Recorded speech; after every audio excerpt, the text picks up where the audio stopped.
This is going to be Endrymion, Book 1, as read by Kasey, written by Kasey. This is going to be the prologue, Chapter 0. I always loved my colors. From what I can gather, I was born with them. Miss Wiggins, the matriarch of the house when we had company, the mistress otherwise, has never treated me as though I didn't have them.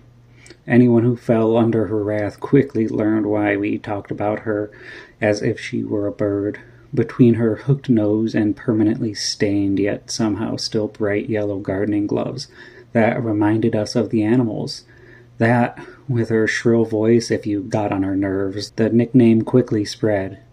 So did a personal fear of the feathered beings. She often talks of how I was left at her kids' home, the home where the kids with no folks live, by the mayor's men when they found me wrapped in some sort of sack in my mom's hands on the side of the road on the outskirts of town.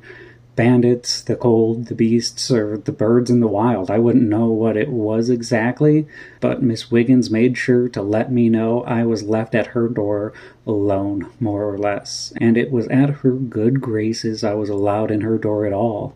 As far as she saw it, it wasn't my fault I had my colors, but to her, they were nothing to be proud of. My colors got me my own room, something that none of the other children in the home had. They all had beds in the hall, boys and girls. We had just enough space that they could change separately, but that was about it.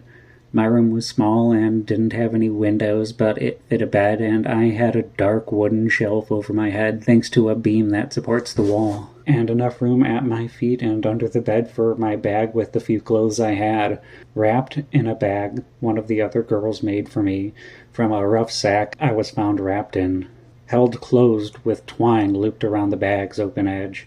When she started working on it, she said she'd do it because she wanted to, but a week later she held it hostage until I did some of her chores. When I had time in my space, I mostly counted, if I had a candle anyway. The old bird took my light, and it wasn't fair, and it wasn't my fault the other kids kicked it over and made the light almost take over the whole home.